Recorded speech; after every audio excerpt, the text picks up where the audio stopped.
بەڕێزان من دەمێکە باوەڕمە لەسەری هەموو دروشم بازی و بانگەشەیەک قیەم و ئەخلاقی کۆمەڵایەتی ئەگەر تێکەڵچێشی مەبدە سیاسیەکەی نەکەی هیچ تامی نامێنێت. تۆ هاوڕێیەکی فکریت بۆ چییە؟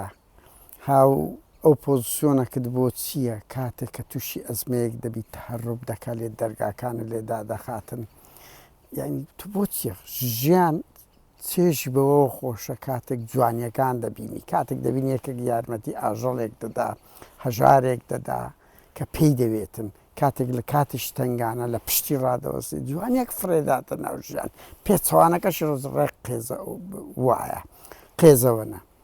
لەو ڕوانگەەوە وەرە سەیرکە هاوڕێیان لە هەولێر من دڵنیام لە شارەکانی ترژشڕوویدا بەس ئێمە لە هەولێر دوو نمونەی هەرە باڵامان هەیە. یەک کاتێ بارزانەکان ئەنفال کران خەڵکی هەولێر لەسەر چاوی خۆیدانان کۆمەچی دەکردن بە گچکە و گەورەوە، جیفانەکانی لەگە دابەش دەکردن، ماڵەکانی خۆراک و دابین دەکردن، بەشی زۆریان لیان نەدەگەڕا هەستیان پێ بکەن کە بێ باوکو برانە.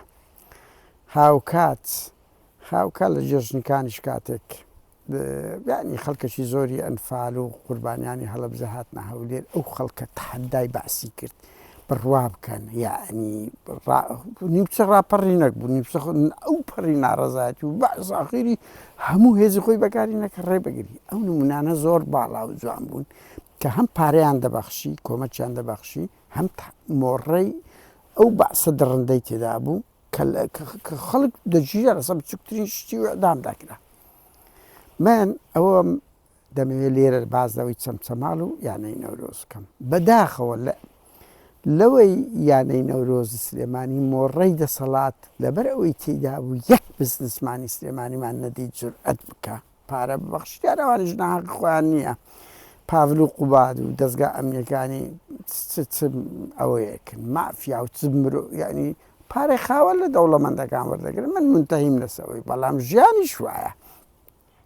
بەڵام لە چەمچەماڵ بە حکمی میدیا هاتە پشتی هەز بزوێن بوو بۆ ڕکابەری نێوان بزنسەکان ژان لە نێوان خۆیان بۆ زانیاریتان و بۆ ڕکلامەک لە بۆ ناو خەڵک و منافەسەی پارتیوێچێتی هاتە گۆڕی هەموو ئەوانە خڕبەوە. بەڵام لەگەڵ هەموو ئەوش نمونێشی جوانی باڵایە کە دەکرێت خەڵک بەبێ پارتی وێچێتیش کۆمەک بکات، یارمەتی یەکتر بدا، یانی شتێکی جوان و بەڵام من قەزم لێرەدایە ئەوە نەپەڕیەوە ئەگە لە یانەی سیروان وەکو جەژنیکان و ئەوە بپەڕی بایەوە زۆر شتێکی جوان دەبوت کە کۆمەلگای کوردی هێشتان زیندوێتیشی گەورەی تێدایە، یارە کۆمەک بەخشینیش پارەدانیش لانە هەر لە بزنسەکانەوە لە بۆ خەڵکەشکە شتێکی جوان بوو.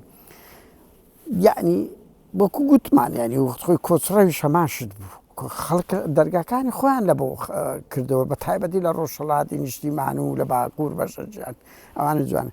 من لە دنیای سیاست لە هەڵوێستی سیاسی لە کاتی تەنگەژەکان من بەخۆم کەم توش بوویمە ئەو ماوەی بە تایبەتی بۆ جیژفان بۆ مەسەلەی مادی توش نەبوویمە، بەس چادۆروبەرم توش بووە بڕوا بکەن چەندین کەسم لە بەرچاوی کردیە ئامادەنە بۆ $100 دابنێ دەرگاکانی داخستیە لە کاتێکدەوە بەشەکە لە یارمەتیدان مەرزنی هەموو کەس سالاجی پێ بکرێ.